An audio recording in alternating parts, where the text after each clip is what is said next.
picture this scenario. You're sitting on your couch on a Sunday evening. You pull out your phone and you open your favorite personal finance app.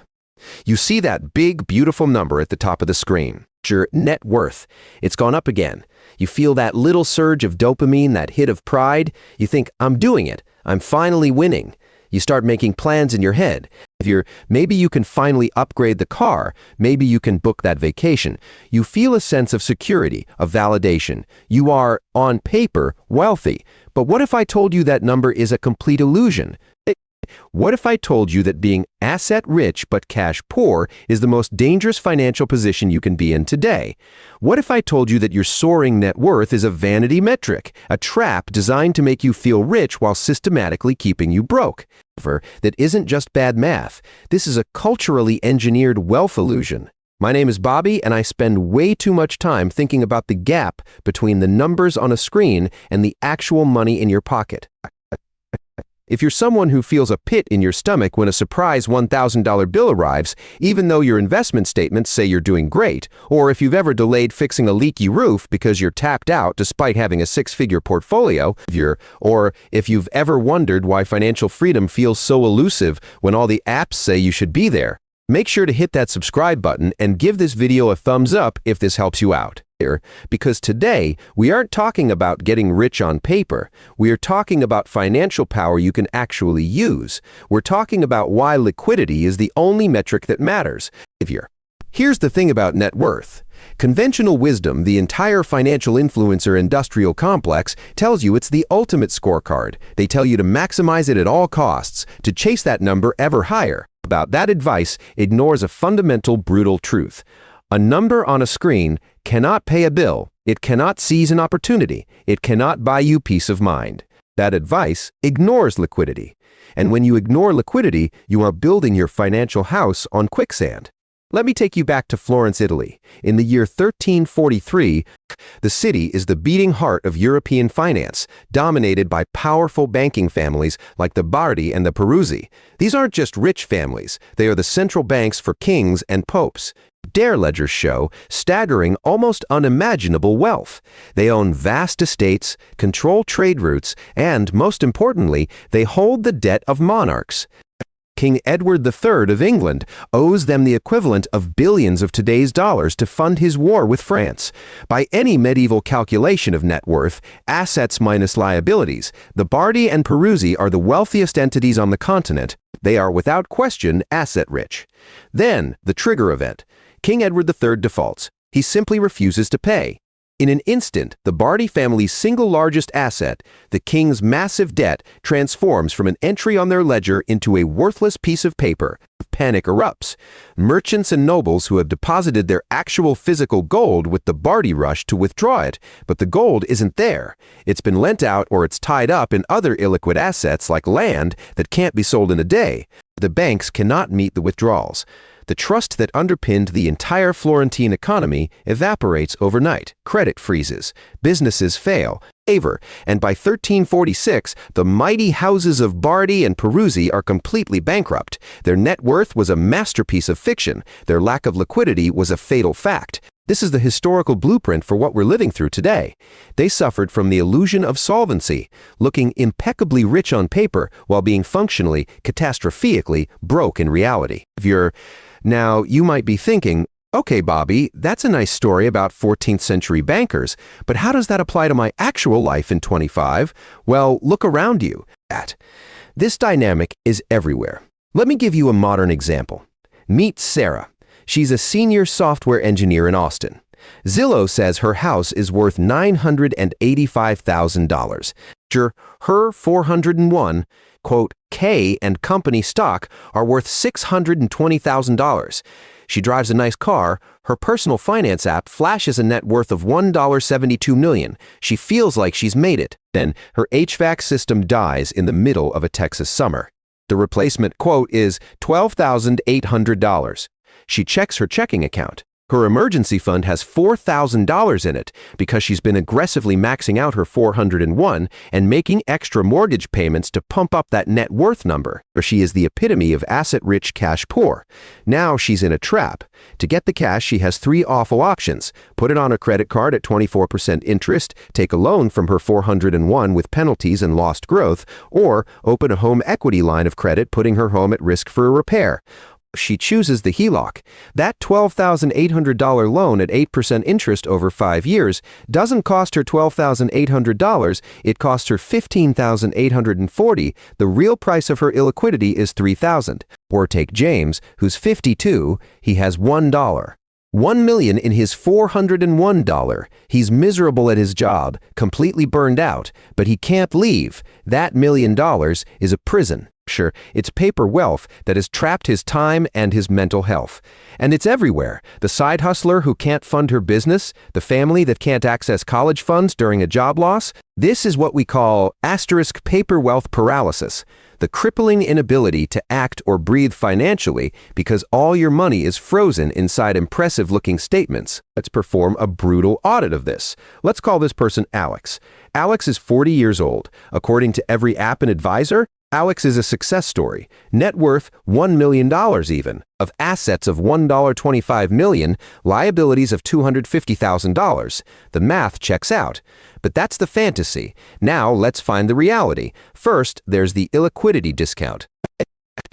If you can't access money without massive penalty or delay, it shouldn't count at full value.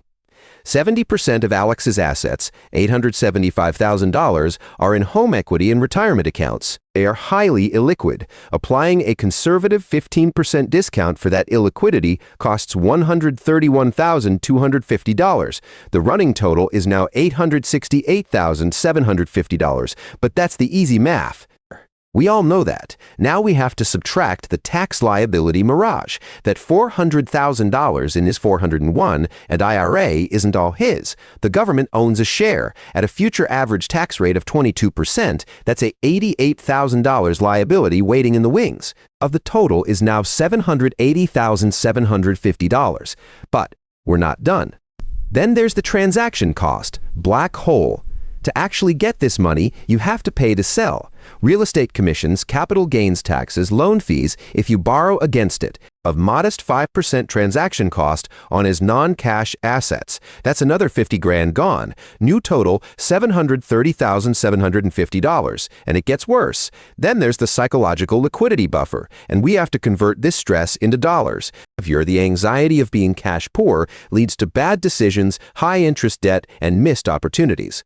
Research suggests this costs people 1–2% of their net worth annually in suboptimal choices, discounted over time. That's a $68,000 present value cost. So let's add it up. Start with $1 million, subtract $131,250, subtract $88,000, subtract 50 half, subtract $68,000. Alex's real usable financial power is not $1 million. It is $662,750. That's not a typo. $1 million actually became $662,750. Behavior, the sim paper wealth paralysis, cost Alex $337,250. Over a third of his perceived wealth is a phantom. Think about that for a second, and we haven't even touched on how widespread this is. According to the Federal Reserve's 2023 Survey of Household Economics and Decision-Making, 37% of American adults cannot cover a $400 emergency expense with cash or its equivalent. That includes people with high net worths. A 2024 Bankrate study found that 56% of adults cannot cover a $1,000 emergency with savings. But here's the damning academic anchor. A 2022 study in the Journal of Financial Planning found that households with high net worth but low liquidity, less than 3 months of expenses in cash, are 43% more likely to take on high-interest debt within a year than households with moderate net worth and high liquidity. This means the condition itself pushes you into the arms of lenders. And before you say, but I can just borrow against my assets, consider this. A Consumer Financial Protection Bureau analysis noted that denials for lines of credit like HELOCs surge during economic downturns.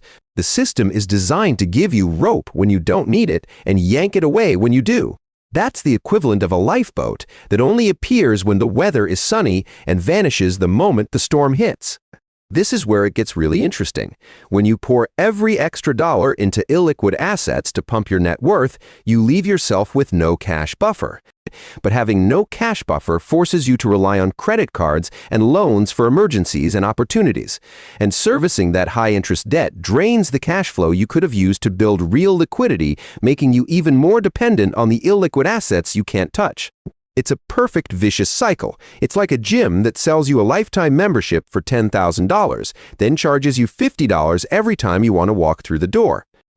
They get the huge upfront commitment, and then they profit from your every single move. And here's what really gets me.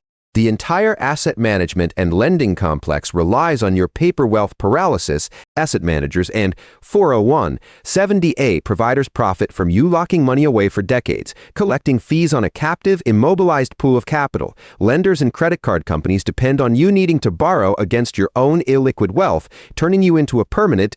They literally budget for your mistake. They forecast that a certain percentage of millionaires, like Alex, will need high-interest loans. And when you start prioritizing liquidity first, you become a bad customer for them. You don't buy their high-fee lockup products, and you don't pay their punishing interest, but you become a brilliant CFO for your own life.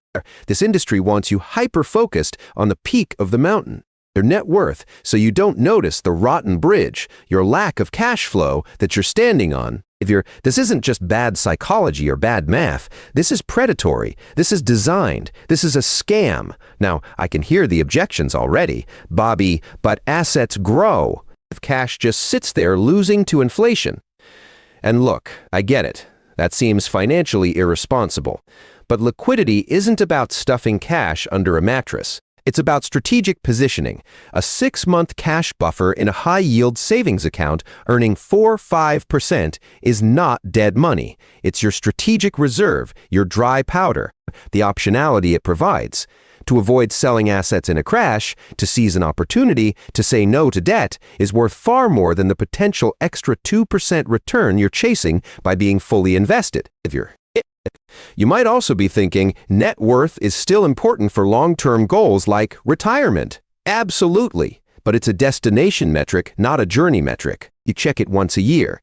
Liquidity is your daily operating system.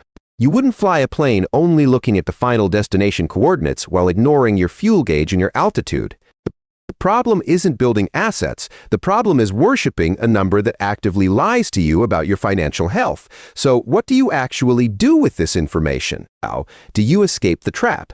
Let me give you something practical. Strategy number 1. The liquidity first ladder. This is a non-negotiable hierarchy for every dollar you earn.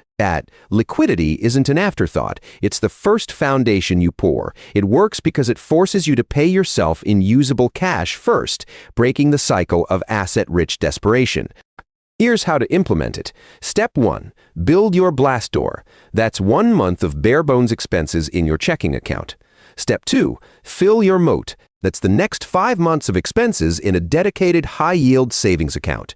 Step 3. Build your drawbridge. This is money in a taxable brokerage account, in ultra-liquid assets like money market funds or short-term treasuries, accessible in days, not years.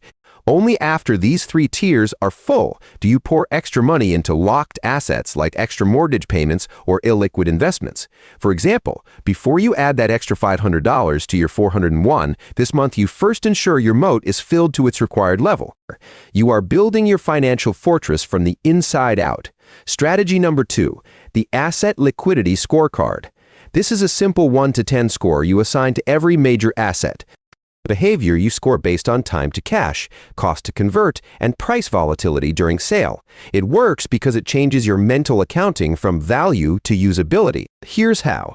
List all your assets, score them. Cash is a 10, your home equity is a 2, your 401 is a 3, a taxable brokerage account is an 8. Here, your goal isn't just to maximize total value, but to ensure your weighted average liquidity score never falls below a 5. If it does, you pause buying low-score assets and focus on raising your score.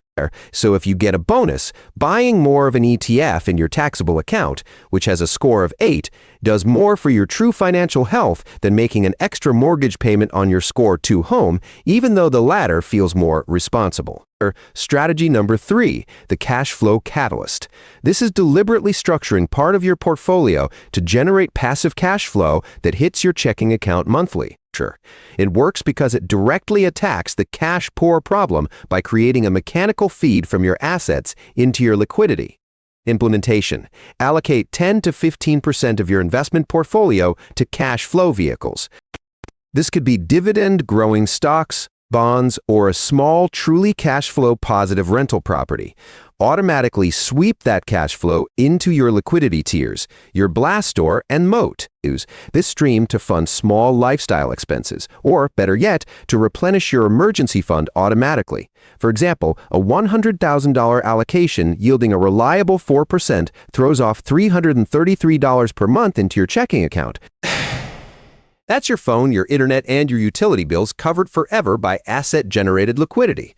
But the biggest shift is psychological. You have to start thinking like a commander instead of a collector. Stop collecting asset trophies for your net worth wall. Start commanding a balanced army of assets where liquidity is your special forces, always ready, deployable, and protecting the kingdom. You're not a net worth statement. You're a sovereign entity with a cash flow statement and a balance sheet.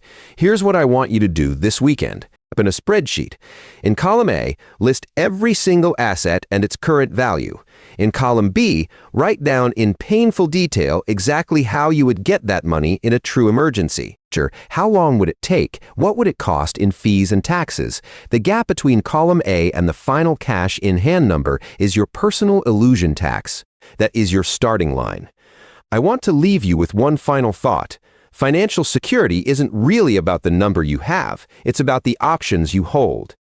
It's about freedom. We thought wealth was a high score on a screen, a digital dopamine hit, but the reality is a quiet, unshakable confidence that you can handle what life throws at you without panic, paperwork, or permission from a bank. Our grandparents prized ready money, the cash in the cookie jar for a rainy day. We traded that tangible security for the flickering digits of a retirement account we can't touch for decades. We outsourced our sense of safety to volatile markets and rigid tax codes. The people who actually thrive in any economy aren't the ones with the highest net worth. They're the ones with the highest liquidity resilience. They have dry powder in the drought. They can pivot, they can pounce, and they can sleep soundly. Medical bill with home equity. You can't buy a fleeting opportunity with a 401 statement. You can't purchase peace of mind with a stock portfolio.